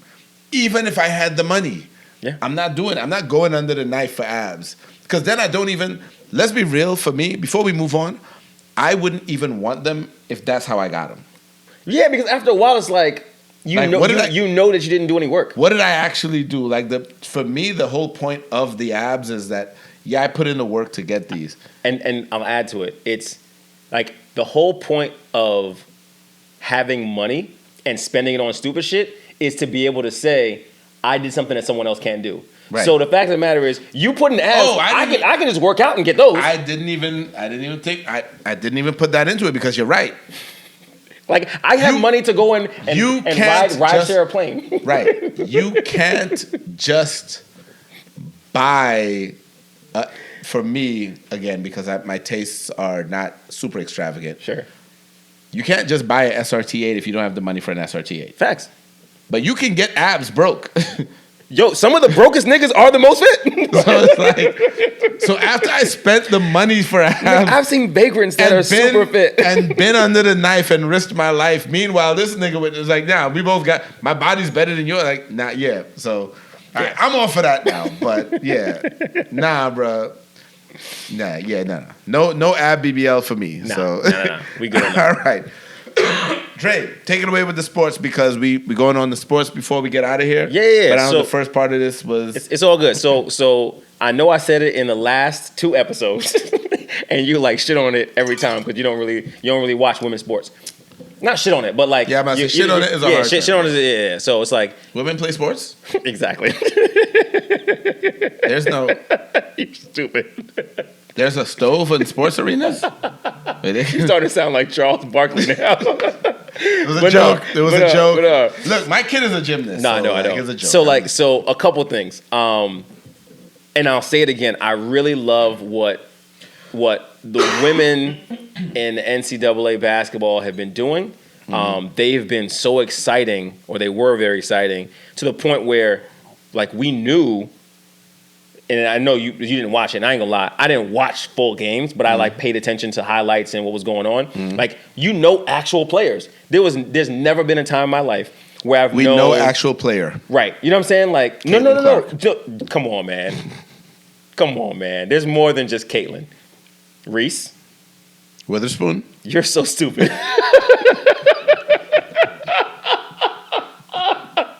You're the worst. Angel Reese. No, I'm just playing because she's from Baltimore. Right. She's from Baltimore. Right. But there were. And shout out to all of the women in college sport in the NCAA college tournament this year. It's exciting. Yeah, no, it was definitely beyond exciting. It was 100% all over all of my like mainline primetime headlines, all of this. Like I turn on the radio, that's all I'm hearing about. And they were boogieing, dog. Yeah. Absolutely. So shout out to all of the young ladies that did their thing this year. Right. But a special shout out to the University of South Carolina. They went undefeated the entire season and won a national championship. Dawn Staley, got to shout her out. Not only did she coach these young ladies to this undefeated season, but she played ball as well. She got Coach of the Year. She's a black woman. Dawn Staley is a legend. Right? Like, and some of her tactics are super dope. So one of the things that she does that I think a lot of the other coaches aren't doing is she actually has those young ladies practicing against men. Right? So I remember reading something a couple weeks ago where when they win a fucking ring, the guys who are on their training squad win a ring too. Because she's like, they are a key component in being able to push these women to be able to compete at the level they compete. So I don't think a lot of people realize how difficult it is to go undefeated in any fucking sport. I don't care if it's men or women. Like, it's just, there are days where you don't show up. There's days when the other team just feels better. So shout out to Dawn. Shout out to all of her looks throughout, the season. She fly as shit. And shout out to her team, dog. Like, I love all of it. Like, I love every single part of the game. I love the fighting on the court. Like, I love all of it. It's like, to me, they were more exciting than the men's national, the men's national champion. So I rock with the shit. That said, you had the NBA, the WNBA draft. Right after. That just dropped.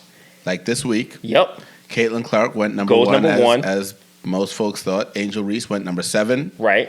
To Chicago. Yes. Chicago. Yep. But of course. as is always the discussion when we get to this point of the year. So I'm not even going to look at it from the standpoint of comparing it to men's basketball, right? I'm not going to look at it from that standpoint because I understand there's no way that the WNBA athletes are going to make comparable salaries to the men's players, and the main reason is the men bring. Well, no, you're jumping ahead. Okay. When I say you jumping ahead, I mean let's talk about the salaries first. Okay, because I'm saying you getting into the reason. Sure. We ain't even get into what it is yet. Okay, so as a number 1 pick, her entire salary for 4 years. I want to say 4 years with a 5th year option was something like $380 or something like that. $75,000 this year or something like that. Yes. Yeah. Like, it wasn't until the last year, the option year, where she was going to be making, I think, $95,000 or something around there. And I know niggas right now. I mean, yeah, I'm just saying, like, I was like, damn. I know people right now. That's tough. 70 something grand for this year. I know people right now making more than that. What's crazier is Ice Cube, Big Three, offered her more. Yeah, to come to the Big Three. And I know part of that is a ploy to get more people to come to the Big Three. So absolutely. I get that. Here's the problem I have with the thought process around that, or at least around her decision making. He was not precluding her from playing in the WNBA. I didn't know that. That was in the initial offer. They were asked about it, and he said she would still be able to play in the WNBA. Why the fuck didn't she take that contract? I don't know. And we might have to look into this. I don't know. There might be some strings attached to that shit that just didn't make sense for her. And perhaps the WNBA were not willing to. True, that's a good point too. That could be it. Yeah, but I'm sorry. Like, take me to the Big Three. $5 million? When y'all are offering me not even $500,000 for 5 years? Y'all are offering me a moderate salary in DC. I can a moderate salary. Where'd she go? She went to Chicago. Caitlin went to Chicago? No. I'm sorry. I was saying no. Caitlin went Indiana, Idaho, something with an I. Either way, wherever. Indiana. She ain't make. That's not enough money to live like a queen. And the reality is, and we all know that there's going to be like endorsement deals. Of course, there's going to be other things within her contract that are going to augment that salary. It's crazier that there are NIL deals. So there are college players that are making more money than she's making, dog. And matter of fact, she's probably making more money off of her NIL deal. She was making more money off her NIL deal, I believe. So this shit don't make no sense to me, dog. Yep. And so we get into the wage gap between the NBA and the WNBA, right? Right. And I think that was the thing. That was the thing that a lot of people on social media started harping on, and that was the point you were getting to. Right. Where I'm like, I don't think it's not even. I don't think it's not comparable. You can say that these athletes are underpaid without comparing them to something that is in a different category from them. So, like, a lot of times when people would compare, like, the women's national soccer team to the men's national soccer team, it was different because the women's soccer team was actually good. Yeah. Whereas the men's soccer team was trash. It's not trash, but just not at the same level. They really weren't. They're still making the World Cup. It's not. It takes a lot to make it to the World Cup to qualify. Okay. But to your point, not at the same level as the women. Like the women were at the top of it. Yeah. Right. So when you say that the men were making more in a sport that is viewed equally, almost maybe not equally, not even close, equally. When I say, what do you mean? So the viewership for the Women's World Cup is tremendously lower than the Men's World Cup. Yeah, and that's so. So it's still the same concept. Right, it's still the same concept, but it's like you have a team that's outperforming the other team, so they're going deeper into the World Cup than. Are they going deeper? Like I saw you leaning, and I was like, all right, let me get. So. Sorry. But you're right. No, but you're right. So. You have a team that's actually bringing back more accolades to the country. Yeah. Where you could realistically say, because remember, with the WNBA versus the NBA, a part of it is part of the pay disparity is the income disparity. Sure. However, with the World Cup, you're looking at it like, hey, you guys are home already. Yeah. And they're actually going deeper into the tournament. Sure. So I'm not saying they should be paid the same if the viewership is less, but we could bridge this gap a little bit. Sure. Whereas with the WNBA to the NBA, I was looking at a thing where they said this year the NBA brought in $10 billion. Mm-hmm. The WNBA brought in $60 million. Right. So the revenue from each league is not even close. Right. And I'll add a point here. Mm-hmm. Probably the point I was going to make. But right. Oh, okay. So go ahead. Now, you go ahead. I was going to say that the WNBA has not been profitable since the league opened, to my knowledge. I didn't look at it this year. Yep. But I know that was the last year they were saying it has not actually been profitable, and it's subsidized by the NBA. That part. So it's like, we are spending money to keep your league afloat. And y'all still don't have the viewership. So And there are things that is a deeper argument. There's a deeper thing that we can discuss as to are the same levels of resources being put into the marketing of the games? Are we doing the same things to bring attention to the games? The WNBA plays 40 games to the NBA's 82. Sure. So it's like you have fewer games, less opportunity for marketing and all this other stuff. Right. So all of these things play a factor. But in 20-something, 30-something years of the existence of the WNBA, y'all ain't made no money. Y'all haven't. But you continue to exist. Sure. You get in the lifeline. You continue to exist, and with no signs that it's going away. Right. In fact, you are just starting to hit your stride with the likes of a Caitlin Clark or Angel Reese, where it's like, okay, now we have players who we're getting people interested in them in college. Sure. So that when they get into the WNBA, we're hoping to bring some of those fans and eyes to the game. Sure. Cool. Right now, while you're not yet as profitable, you don't get it. You can't compare. You don't get it. So if these athletes, if this level of athlete this year brings the viewership that makes it a more equitable argument in 3-4 years, then the athletes in 3-4 years can start to make the argument about the wage gap. But today, right, the wage gap is what it is because of what it is. Like, your league is not profitable enough to justify paying the athletes. Now, again, I don't know that $75,000 a year. No, that's some fuck shit. But it being subsidized by the NBA, they probably only have so big of a pot to give their salaries. I understand. And I'm sure they promised, like, look, we're gonna get you some more money. Yeah. But from a salary standpoint, all we can offer is this shit. Dog, have you watched Bill Burr? She could not buy a house in Upper Marlboro right now off of that. Like, if they were going just on her income, like, no, let's be real, son. She could because of her NIL deal. No, again, if she was using just that salary, that's okay. right. If she was taking her WNBA salary and buying I saw some new homes in Upper Marlboro, opening in the middle 400,000. Like, she could not. Yeah. Right, the bank would be like, not yet. So that's nuts. Yeah. Have you seen Bill Burr's live at the Red Rock? Yeah, of course. So anybody who we've talked about, we did. I remember. Yeah.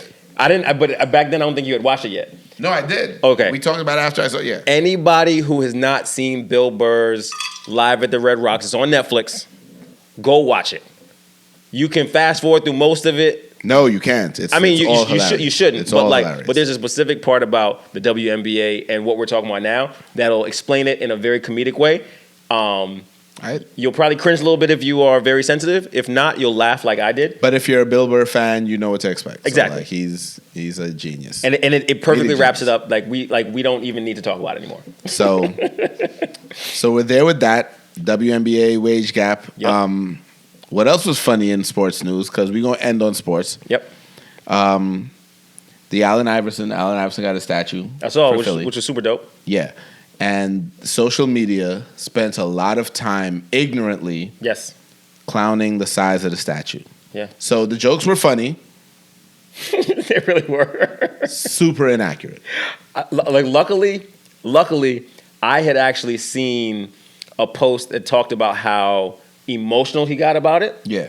Before I saw all the memes, because I didn't know what was going on. I was like, oh shit. One, I didn't even know that they were putting a statue up. Yeah. And then for me to see, and well deserved for Allen Iverson. I mean, he put the Sixers on the fucking map in the years when he did in the post Jordan era. Right. He did. Right. So I'm seeing him getting emotional about it, and I'm like, oh, that's dope. Yeah. I didn't even see the size of the statue at that point in time, right. And then it was afterwards I started seeing all the memes, and I was like, what the fuck is going on? Right. And initial reaction again was like, that is a small statue. What the fuck? Right. So then I was like, damn, yo, like that's really how they do, my man. But, for like 2 seconds. But it made me. But I didn't rush to post. Right. It made me step back. Though. I was like, he wouldn't get emotional about a small ass statue though. If your little tiny statue, right, was going next to giant size statues, right, you would feel some type of way. 100%. So the way people jumped on it, like, oh, how they do AI like that, blah blah blah. I was like, There's got to be more to it. So then when you actually spend 3 seconds looking into it. And seeing the size of all of the fucking statues that are going toward the training facility. Before Philadelphia, we're not talking about LA because we're like, no, other statues are, right. other cities have different criteria for how they give their former athletes statues. All of the statues in Philly are that size, to include Charles Barkley and everybody else who has been immortalized in statue form. So we don't have to clown the size of the Allen Iverson statue anymore. It is in accordance with all the other statues that they have there at Philly. If you didn't know that, you can Google it. It'll take you 3 seconds. And you realize all your jokes sound stupid afterwards. Yeah. They all sound stupid in the aftermath because nothing about his statue was insulting. Right. Matter of fact, his statue was cooler than the rest of them, in my opinion, because it actually focused on what he was known for, which is crossover. And in reality, he's short compared to the rest. So the fact that his statue would even compare to the other guys who were all taller than him. Which also might have played a reason why they did like the crossover as opposed to like the you know, I'm going up for a bucket. And I get it. That's why people thought they were making fun of him. But like, guys, the little Bow Wow joints were funny though. Like, it would have been funny if it was real. But it was like, because here's what the problem I had, right? You saw how emotional he was and how appreciative he was. It took away from the fucking moment. Right. Then you turn online and you see people clowning him because they think that he was disrespected. Right. With doing no research. Sure. So now you're taking away from someone who gave so much. He gave everything for the 76ers. Sure. And y'all not even celebrating the receipt of the statue because y'all feel like they clowned him because y'all don't know any better. You know what I'm saying? So to me, I agree with you. It would have been funny if it was, but it wasn't. So it was like, all right, can we kill the jokes and actually appreciate? Because AI was... He was a nigga, dog. He had... Dog. Kobe said if AI was 6'6", they would have all been in trouble. Yo, aside from him on the court, his influence to sports across the fucking board is unmatched. The amount of niggas who are tatted up right now that play on a court, on a field, is because of AI. I remember him getting his hair braided. You see what I'm saying? Like the amount of people who started braiding their hair, the amount of people, all that shit was not as popular in sport as it was until AI unapologetically showed up that way. And then when you think about his impact on the court, oh, without a doubt, like to what I said, like niggas talking about if he was 6'6", unstoppable. That nigga was dunking at that height. Right.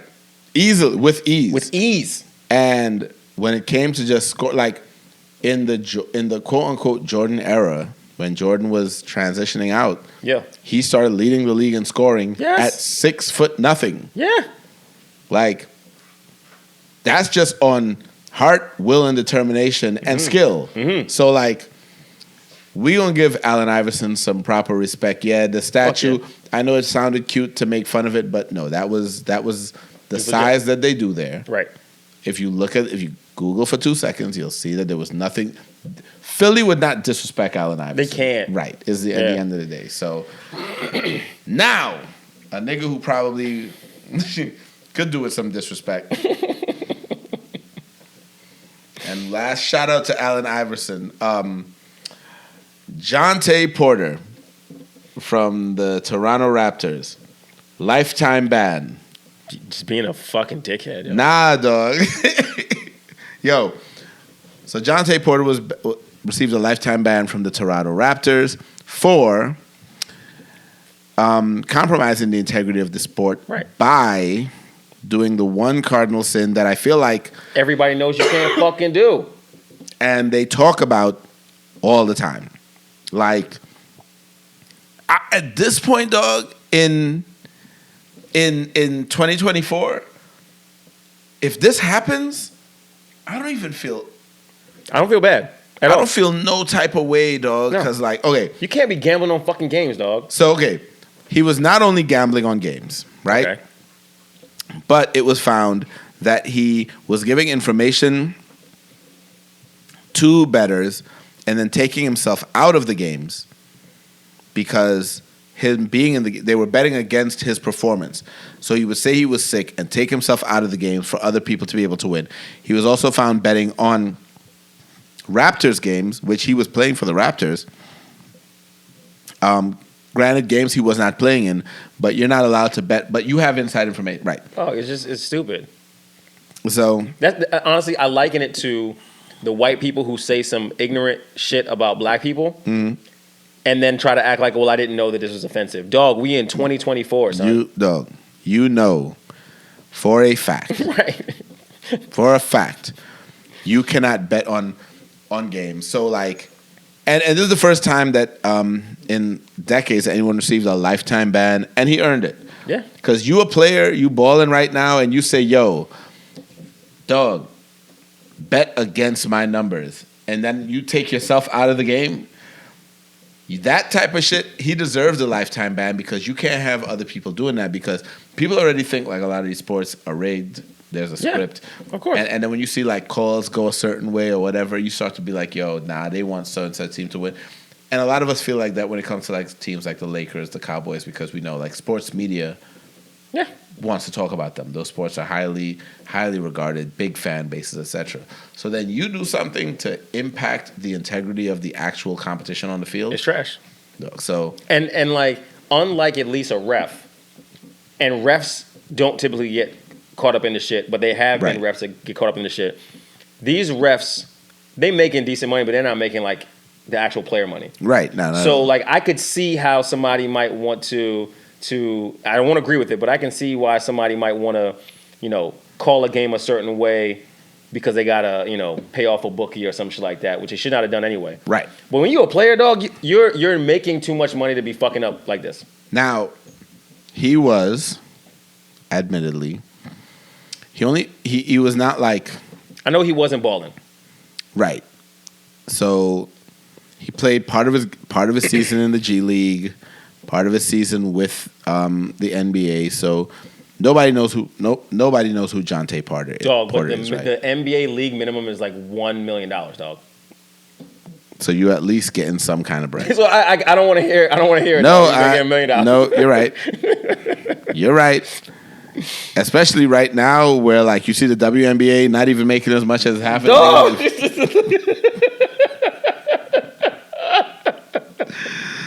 Dog, this nigga's on the block right now making more than them at their regular jobs, and like low key Chick-fil-A paying as much as y'all make. You could work at Chick-fil-A. Stop it. 75? I mean, I agree, but stop it. So, all right, we gotta look at it as money per game as opposed to just overall salary. They gotta play 40 games. That's still a lot per game, though. No. Okay, yeah, it's a lot per game. I mean, compared to like a person making 75 working 40 hours. But they also got to practice. You're right. They also got to do media time. They got to stay in shape and got to perform. I tried. You tried because I'm like, I failed. I'm not diminishing the work that professional athletes because I'm not doing it. No, for sure. No, I'm not putting it in. No, so for sure. No. So, all right, y'all. Playoff time is here. We about to wrap it up. Dre, who you got in the NBA playoffs? I'm not watching no NBA playoffs, though. I don't know. I don't even know who's in it. Oh, you waiting for soccer? You waiting for football? You waiting to see niggas kick the ball around? All right. Well, who do you have? Let me Google real quick. I am rooting for the Celtics right now. They're the number 1 seed in the East. Okay. Of course, I want the Lakers out of this as soon as possible. Okay.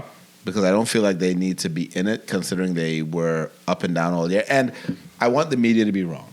End of the day. Okay. Like this isn't even LeBron hate. Like the media has given them a lot of coverage when they were not a good team all year. So if they turn around in the end of the season and end up being good, then the media will feel like they were right to cover them all year. Even though last year and the year before, same thing. They were not a good team. It's kind of like the Cowboys with football. Okay. They get a lot of coverage because of who they are. Sure. To where, like, even when they're eliminated, the talk becomes, what's LeBron and the Lakers going to do next year and blah, blah, blah. Sure. So I want them out of it so that we can start to actually pay attention to the teams that deserve to be there. But I think the Celtics this year, I think this is the year the Celtics get another one. But we'll see. So I did a quick research to see who's in it. Oh, my God. We don't need to. It's okay, dog. It's okay. No, you asked me a question. Oh. I'm gonna give you an answer. It's okay if you don't got it, dog. I have an answer. Right. I'm rooting for the Knicks. That's not even a bad. Nah, the Knicks had a good season. Jalen Brunson. Yeah, because I paid enough attention. Like another reason why, just outside of just being on jokes, a reason why I would actually rock with the Knicks, like doing well. Yeah. I don't think they're gonna win, but like doing well, and if they could, it'd be even better.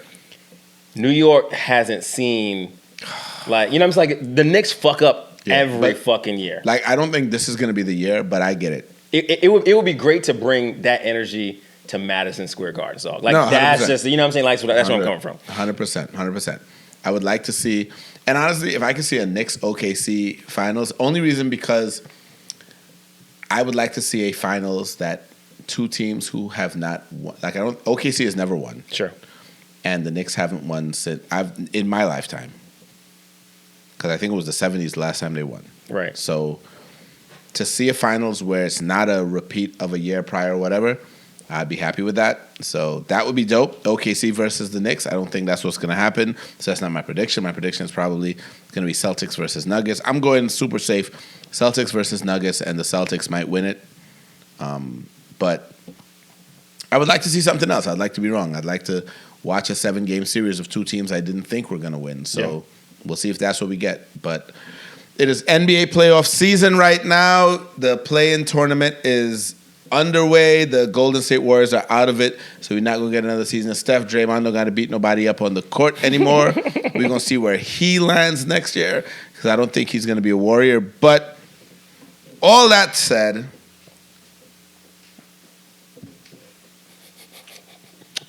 we're going to see how this all goes. Yeah, well. Now that we have unpacked everything, spent a lot of time on the rap beef. A little bit longer than expected, but I enjoyed this. No, not at all. Not for me. This is a good combo. Yeah, not for me. I knew the rap beef was going to take. I knew it was going to take the most time because we have not. We were not here at all for the Cole song and apology. Sure. So I knew it would make no sense to start midway through it. We had to cover the stuff that we didn't cover. Like, I knew that was going to be the bulk of this conversation, but.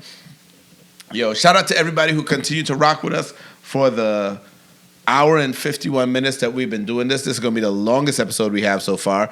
I don't know that we'll get another one anytime soon that's going to get you 2 hours worth of me and Dre talking, but... Probably not till November when we got politics. Or closer to November. Or next February when we have Carnival. Because if I go to Trinidad yeah. If I make it to Trinidad for another Carnival, that's going to be a long... Because the last one... It was a long episode, but it was mainly me asking you questions and getting your feedback. And you already know, I'm not going to have no big set of shit to talk about. So, a carnival, the next carnival where we're both there, which, by the way, so I got my ticket to Trinidad. Oh, shit, already? The airline. Nice. Yeah. I should probably look at those, huh? Are they stupid expensive? You got money, though. I don't mean I want to spend it. Yeah, you can look